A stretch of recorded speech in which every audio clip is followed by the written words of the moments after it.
National education policy নিয়ে পাওয়া যায়নি, তাহলে আমাদের রাজ্য সরকারের দ্বিধাবোধটা কোথায় সেটা নিয়ে করতে। ন্যাশনাল এডুকেশন পলিসি হবে সেটা শুধুমাত্র কোনো সরকার নয়, যে কোনো ব্যক্তি বা যে কোনো শিক্ষানবিদকে জিজ্ঞাসা করলে তারা এই সম্পর্কে তাদের যে ভালো কিছু পয়েন্টস আছে সেই সম্পর্কে কিন্তু আলোচনা করবে এবং বলেওছে। তো মূলত এই 5টি বিষয় যে কোনো মানুষকে যদি আমরা জিজ্ঞাসা করি আজকে পশ্চিমবাংলার যে আজকে রাজ্য সরকারকে নিয়ে সমস্যা কি কি আছে, তো এই 5টি বিষয়ের মধ্যে একটি বিষয় কেউ না কেউ বলবে। এবং কর্মসংস্থানের বিষয়ে আমরা কিছুদিন আগেও যেখানে দেখতে পেয়েছি যে চাকরি প্রার্থীরা পর্যন্ত কলকাতায় যে আমাদের মুখ্যমন্ত্রী বাড়ির পিছনে যে আদি গঙ্গা আছে তার মধ্যে নেমে পর্যন্ত কি ধরনের আন্দোলন করেছে। কলকাতা প্রেস ক্লাবের বাইরে দুজন গর্ভবতী শিক্ষিকা তাদের আন্দোলন করতে গিয়ে তারা নিজের বাচ্চাকে পেটে বাচ্চাকে হারিয়েছে। তো এই ধরনের সিচুয়েশন কিছুদিন আগে প্রাইমারিতেও আমরা দেখলাম যে নিয়োগ হয়েছে, সেই নিয়োগকেও স্থগিতাদেশ দিয়ে দিয়েছে হাইকোর্ট। এবং বিভিন্ন পেপারে মিডিয়াতেও বেরিয়েছে যে আমাদের যিনি নির্মল মাঝি যিনি আছেন মেডিকেল ইয়ের সাথে যুক্ত আছেন, তারও ফ্যামিলিকে তার বৌমাকে প্রায় 12টি পদে নিয়োগপত্র দেওয়া হয়েছে। তো এই ধরনের দুর্নীতি যে আমাদের পশ্চিমবঙ্গের যে ছাত্রছাত্রীরা যারা এত কষ্ট করে পড়াশোনা করছে এবং নিচু স্তরে বলতে গেলে যে কলেজ ক্যাম্পাসগুলোতে অনার্স দিতে যাওয়ার সময় তৃণমূল ছাত্র পরিষদ 50 লাখ 60 লাখ 10 লাখ 30 লাখ টাকা করে প্রত্যেকটা কলেজ ক্যাম্পাসে ডিমান্ড করছে।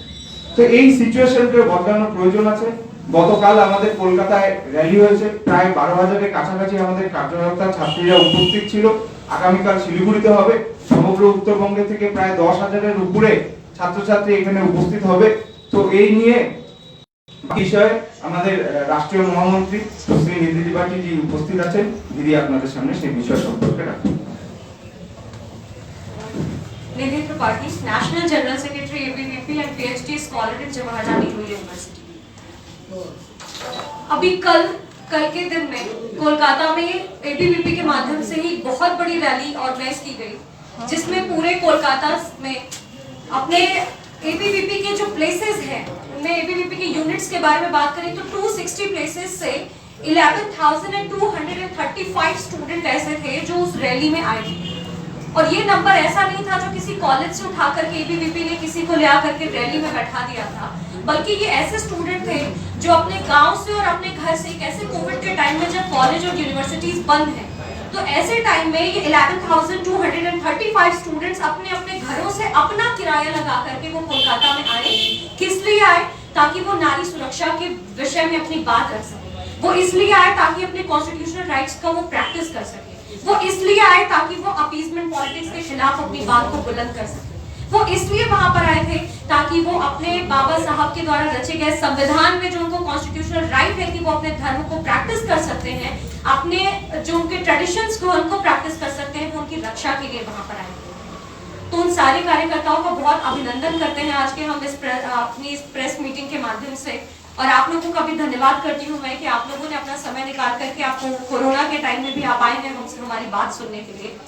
ऐसे ही कल सिलीगुड़ी में अपनी जो एक महासभा आयोजित करने जा रही है कल एबीवीपी, उसमें 11,390 स्टूडेंट्स आएंगे पूरे उत्तर बंगाल से, और वो अपने उन्हीं 5 मुद्दों को लेकर के, जिन 5 मुद्दों को लेकर के कल 11,000 से ज्यादा स्टूडेंट्स कोलकाता में इकट्ठा हुए थे, उन्हीं बातों को लेकर के, उन्हीं 5 विषयों पर अपनी बात को रखने के लिए कल 11,000 से ज्यादा की संख्या में 11,390 स्टूडेंट्स कल सिलीगुड़ी में यहाँ पर इकट्ठा होने वाले हैं।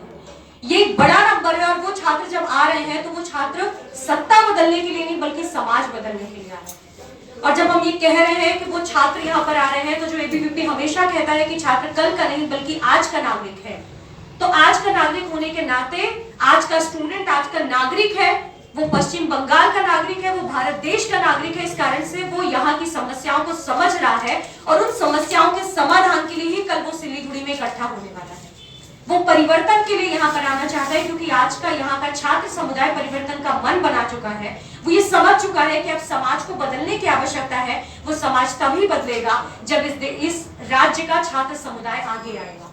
इस कारण से कल यहाँ पर छात्र वापस से एकत्रित होने वाले हैं ताकि वो अपनी बात को बुलंद कर सके।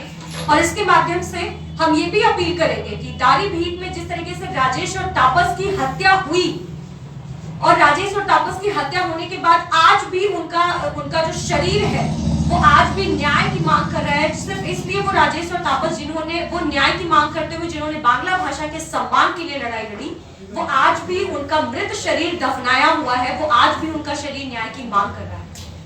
वो एक गर्भवती महिला जिसका गर्भपात हो गया, जो कि कोलकाता में प्रेस क्लब के बाहर प्रोटेस्ट करने बैठी थी और 8 दिनों तक 21 दिनों तक चल रही भूख हड़ताल में जिसका मिसकैरेज हो गया, वो महिला आज न्याय मांग रही है।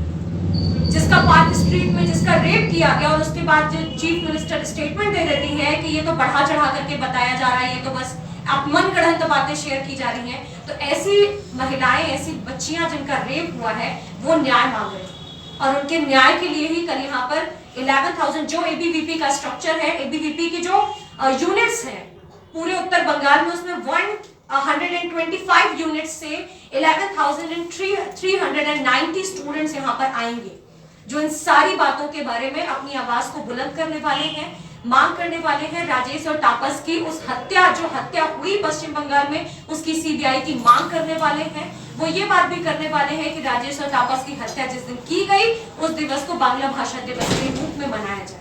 वो इन सब बातों को लेकर के यहाँ पर इकट्ठा होने वाले हैं। बहुत सी बातें हैं, सप्तर्षि ने भी आपके बीच में बातें रखी कि इस प्रकार से राष्ट्रीय शिक्षा नीति को यहाँ पर लागू ना करके पश्चिम बंगाल में या पूरे बंगाल में राष्ट्रीय शिक्षा नीति को लागू ना करके यहाँ की मुख्यमंत्री महोदया पूरे छात्र समुदाय को धोखा दे रही है। किसान सम्मान निधि योजना को लागू ना करके जो किसान समुदाय को धोखा दे रही है, आयुष्मान भारत योजना ना लागू करके वह पूरे बंगाल के जो एक गरीब वर्ग है, उस गरीब तबके को चिकित्सा से दूर रहने पर जो वो मजबूर कर रही है, इन सारी बातों के खिलाफ ही छात्र समुदाय एकत्रित होकर के अपनी आवाज को यहाँ पर बुलंद करने वाला है। मुझे खुशी है कि मैं उस परिवर्तन का हिस्सा बनने के लिए दिल्ली से यहाँ पर आई हुई हूँ। मैं खुद भी कल उस रैली में रहूंगी और आप लोगों से भी मेरी यही रिक्वेस्ट होगी, कल आप लोग आए और वो जो 11,000 से ज्यादा के नंबर में स्टूडेंट्स आने वाले हैं, आप उनसे भी इंटरेक्ट करें और आप उनकी भी बातें सुने। Thank you so much.